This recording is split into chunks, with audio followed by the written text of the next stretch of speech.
Well, hello everybody and welcome. We're so glad you could join us today for November's Caregiving Talk, Estate Planning Essentials, what every family caregiver should know.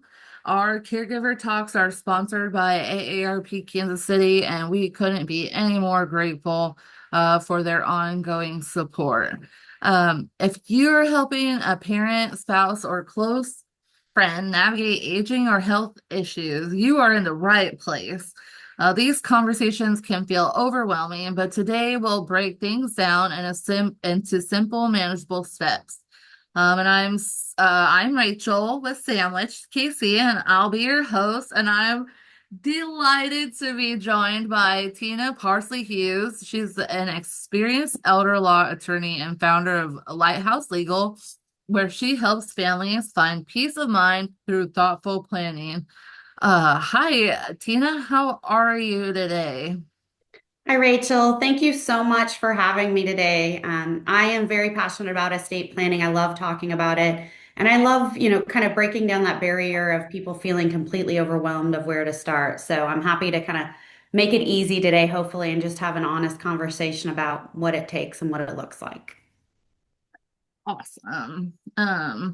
So let's start at the very beginning. When people hear estate planning, they may think it's only for the wealthy or people with a lot of property. How would you explain it in plain terms? So, yeah, that is a very common misconception. But estate planning is simply making sure you are planning for what happens if you become incapacitated or whenever you pass away. I always say when, not if, because everyone's going to at some point, right? Most importantly, it's thinking about who gets your assets, who's going to be in charge of things, and keeping things easy and organized for your family and your loved ones. It's not really just for wealthy people, it's for anyone who has any sort of assets or, even any children or anything that they love, any people that they love. Just making sure it's all planned and easy for them to understand. Yeah, so really, it's about peace of mind and preparation, not just money and assets, right?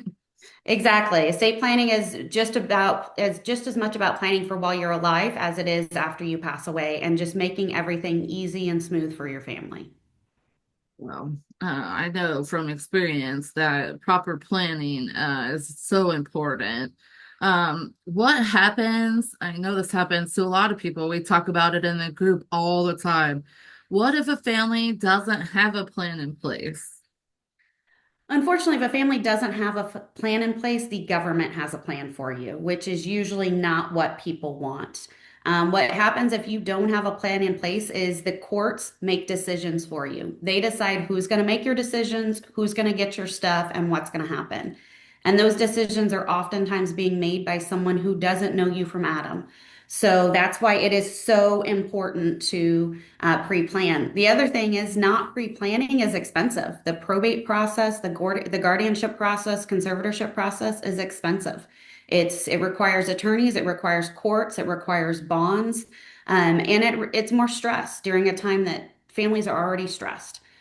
So I always recommend having something in place rather than having nothing because it just adds more stress and more money, more cost to the situation. That's so true, and not only all of that, but time, which is like our most precious resource in life. I mean, golly. So, Yeah. let's talk about the key documents that families should have. What is first on the list? Well, the most common estate planning document everyone knows about is a will. And a will is a written document where you're telling the court who you want to get your assets and who you want, if you have minor children, to take care of your children after you die. In plain and simple terms, it says who gets your stuff, who's in charge, and again, who gets your children after you pass away. A will does not avoid probate, though. That's one of the key concepts I always try to let people know. They think, well, will avoids probate. No, a will does not avoid probate. What it does is it avoids the default law that the states have and the courts have. It still does require court supervision, but it at least gives more guidance and clarity to your family and your loved ones. I know all too well that that is very true. So that's an important document for when somebody passes away. What about things that people need while someone's still living? Yeah, financial power of attorney is one of those documents, and it is very important because what it does is it's a legal document that lets someone stand in your shoes and be able to act on your behalf when you can't. They can pay your bills for you. They can handle any sort of banking. They can handle any sort of contracts for you, sign paperwork, sell your real estate if they need to. Um, the key thing, though, is you're not giving up control. You're not giving your assets to this person. They have a fiduciary duty to do what's in your best interest. So they're going to, and they're required to act on your behalf and do what's in your best interest. But it avoids the court process of conservatorship where every decision they make and every penny they spend has to be approved by a court, which again is a very expensive and cumbersome process. So that financial power of attorney really is that safety net that says, if I can't handle my finances, this is who I want to be able to handle them on my behalf without any sort of court involvement. Hmm. And power of attorney. So there's not only the financial or durable power of attorney, but there's also a medical side to power of attorney too, right? Correct. And that is just as important, the healthcare power of attorney, or some states call it a healthcare proxy. And what it is it's a document that says this is who I want to make my medical decisions if I can't. Basically, this is who gets to talk to the doctors, who gets to decide on your treatment, who can maybe choose a care facility for you, those sorts of things. Most people do not realize that Missouri and there's three other states that are not next of kin states. So just because you're married to someone, just because that's your daughter or your parent, does not mean you get to make medical decisions for them. You have to have a document in place that says this is who I want to make my medical decisions for me. Mhm. Okay, and I know also some people have other documents that get even more specific about, especially um, end of life wishes and things like that. What are those documents that they should have?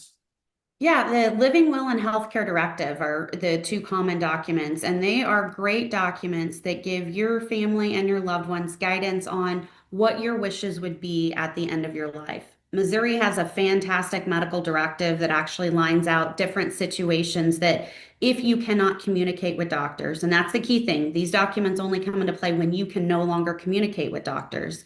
It says, these are what my wishes are. And I can tell you, this is one of the most important documents to promote family harmony.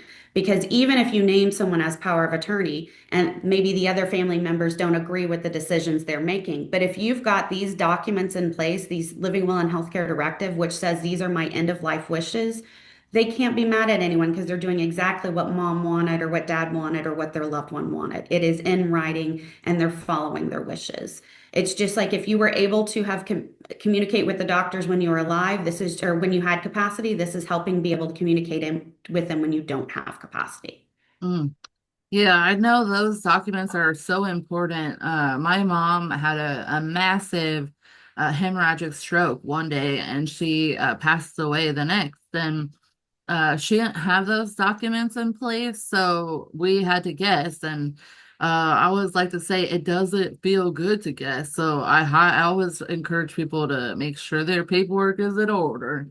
Yeah, Uh, I've had to use these documents, unfortunately, with loved ones, and it made those decisions so much easier. Yes, I knew what their wishes were, and yes,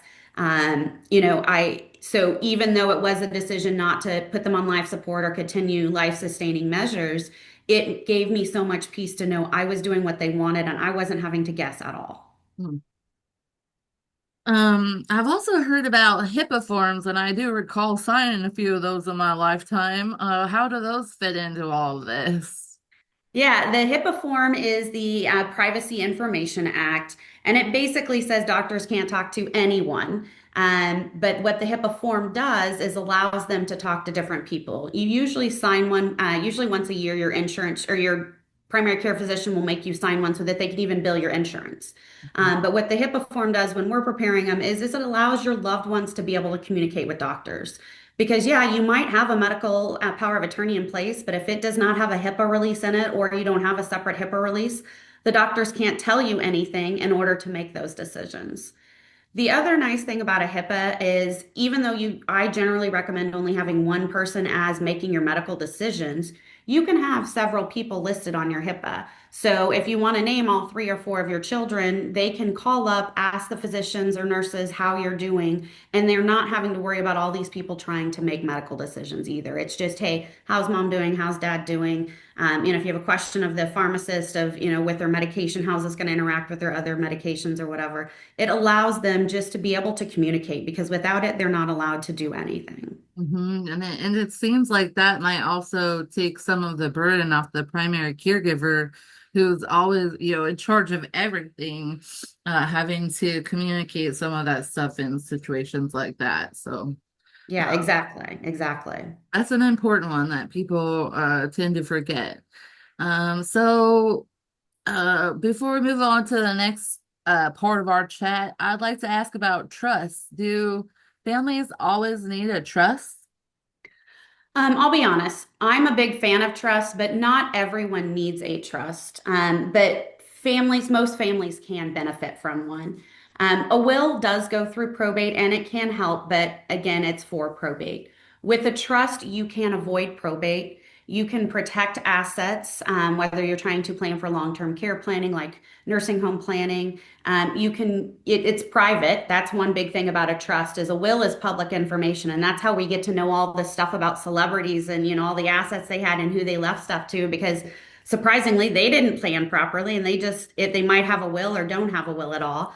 But a trust is private. So only the people involved in the trust in the document get to know what's going on there. It helps plan for blended families, and it also helps plan to keep your assets from all going outright at once, especially if you have minor children and if you've got nice life insurance and you don't want your 18-year-old to get $1 million at 18. Science says their brain isn't done developing till they're 25 anyway, and most of us know sometimes it takes a few times to learn. Okay, let's get a little bit now, blow it. Okay, then you get a next chunk, and hopefully you've learned what you're doing before that happens. So. I am a really big fan of trust. For some people, a simple will and general power of attorneys are enough. But one of my favorite things to say is people die, trust don't. We had a situation where we did a probate. A woman had done just a basic will plan and had beneficiaries on her things for all of her four children. Unfortunately, three of her four adult children were in a car accident and died with her.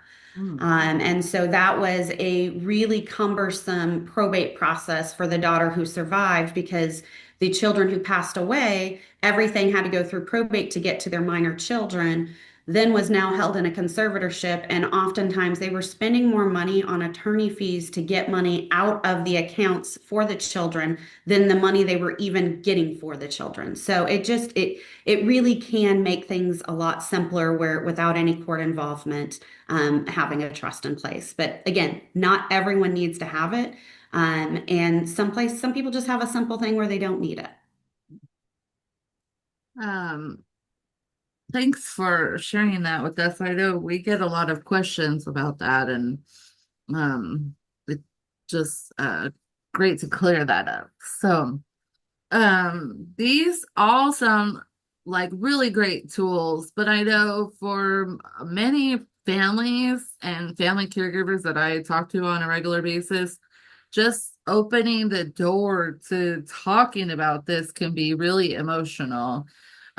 What would you say is the best way to bring this topic up? I totally can relate to that. I have an identical twin, and I joke that she's a softie. Since I deal with this stuff for every day, I've been doing it 20 years. My husband is a hospice and palliative care physician. We talk about death and dying freely and easily. But for my sister, that's not at all on her radar. And I remember when I brought up the topic to talk about it with my parents, pre-planning their funeral and their advance directives, she was so upset with me because she's like, well, this isn't the time or place. Well, then when is? So I completely understand that is a hard topic. The best way is to, focus on love and support for one another. So make it about helping. Make it about, hey, I just want to make sure if something happens that I can help you, if it's a child, bring it up to the parents, that I can help you make the decisions and help you do the things that need to be done to take care of you. Sometimes blame it on the lawyer. I don't mind being the bad guy. Say, you know what, we met with an attorney and we talked about estate planning and they told us we have to come home and talk to you about these things. And I do. I tell my clients after we meet and do a plan, I say your homework is to go home and talk to the people you've appointed and tell them what your wishes are because after you pass away is not the good time for them to find out what your wishes are Mm. or that hey, you're in charge of doing all of this, or after you're incapacitated. It's better to have those conversations while you're alive. Keep it practical. I know it is hard to plan for the future. It's hard to think about, okay, well, when I die, where will I be? We don't have a crystal ball to say how much money you'll have or how old your kids will be or what the world's going to be like. So I always say, if it were tomorrow, plan for if it were tomorrow, what would you want to have happen? Because yes, right now that daughter lives here and has the ability to help you with your finances. But her dream is to move to, a foreign remote island where nobody can reach her in 20 years after her kids are out of high school. Well, then in 20 years, you change the documents and name somebody else. But, just kind of keeping it practical, making it simple, going, if it's tomorrow and I need to make a decision, this is who I would want to make those decisions. That oftentimes helps. And, if you've done your own planning, and I mean, I sometimes have kids come in and their parents haven't planned. And I tell them, I say, you go home and tell your parents, hey, I planned my estate plan. It's time for you to get yours done. So it's, sometimes make jokes about it if you have to, And the other thing is, you don't have to do it all at once. Your family, kind of feel your family out and kind of talk about different things at one time. It doesn't have to be one big sit down conversation. We hash everything out at one time. Have conversations over time. If you're dealing with a family or loved one or a friend of a family who is dealing with a situation, like, hey, Aunt Mary's husband's on hospice. If that ever happens to me, here's what I would like. And by the way, I'm going to make some documents. Would you make those decisions for me? Just things like that. So there really are ways to bring it up. But yeah, it doesn't have to be a formal sit down at the table and let's just talk about death and dying and be gloom and doom all at once. I think that that's a huge um misconception that people have that they're going to just knock it out all at once. And I think you've given us some really good ideas. I'm a huge fan of, using yourself or somebody you know or something that you've heard on the news lately as an excuse to get the paperwork in order for sure. Um, are there any common mistakes that families make when they start this process and go down this road? Yeah, the first one I would say is not having the conversations or planning early enough. If someone does not have capacity to sign documents, we're going to have to go to court and get guardianship and conservatorship. And I hate having to tell families it's too late. They can't sign a power of attorney, but that's probably one of the biggest ones. Or not planning at all, where they didn't leave a plan and they've passed away and we're stuck with what the court laws are. Most people don't realize intestate laws aren't what you would think they are. So, for example, in Missouri, if you pass away and you have a spouse and children, the intestate laws say your spouse gets half and your children get the other half. Well, if you're from a blended family, that may not be what you want, and your kids, getting things, they may own half of the house that you and your spouse have lived in for 20 years. And now they're going to get kicked out of the house because they only own half the house and they have to sell it. So, not planning at all is also a problem. Relying on just generic forms or online forms, DIY, is very problematic. I can't tell you how many times people come in with a power of attorney or a will that was done online, and I have to tell them this doesn't meet Missouri law. Every state is different, and Missouri has very specific requirements for our power of attorney documents and our wills. And if they don't meet those criteria, they aren't valid. And it's not like you can dig someone back up from the grave to sign a valid one. So, trying to rely on those. Thinking that a will avoids probate. I know we've kind of talked about that already. A will does not avoid probate, but some people wrongly assume that having a will means they're going to avoid probate. Assuming people will just get along. That is a huge one. People think, oh, when I pass away, my kids are going to get along fine. That is not the case. Every day I have to tell people, number one, don't expect people to do the right thing. Number two, people can be a-holes. And number three, don't trust the in-law. It's not always your kids I'm worried about, it's their spouses or whoever's whispering in their ear during a time of stress and grief. And so you can't always expect your kids to get along and everything to go smooth. So the more you document, the more you have in writing, the easier it is to make sure you're promoting that family harmony, which to me is so important and one of the key reasons you want to do an estate plan. Mm. So, if I'm hearing you correctly, the key is to start early and get professional advice on these matters. That's really, that's so helpful. So, for those watching who are ready to take the next step, what should they do first? So, the first step, a lot of times, is finding someone you would trust to do an estate plan. So, I always recommend talking to people, your neighbors, your friends, asking who they've used, who have they had a good experience with. Because, like all professions, there's good lawyers out there, there's bad lawyers out there. So, trying to find someone that they trust, that you will hopefully trust, is always helpful. One of the biggest things, though, is make a list of what your assets are and so you even know where to start and make a list of who's important to you. So hey, because we can ask the questions in the estate planning meetings, but sometimes we need you to come prepared with at least what your assets are and who's important to you. I do bring up a lot of times things that people have never thought about. It's so funny how many people have never thought about dying and they come into your office to do an estate plan and they're like, well, we haven't decided yet who's going to take our children. Well, you really need to think about that and have that conversation. That's some of those things are really important to do before you even start the process. Once you get that first step going of, hey, find an attorney or find a professional to work with, usually it's much simpler from that point. Usually they can make things easy and streamlined from that point. That's great advice. And what about people who are worried about costs in estate planning? So that is a really common concern. I get that. I will say the truth is good planning usually costs some money and it's very expensive not to have it. That being said, there is legal aid that will help. I take pro bono cases from legal aid so that I can help people. I love doing that. It's not always about money. It's about helping people. So there are several of us attorneys that will take cases through legal aid.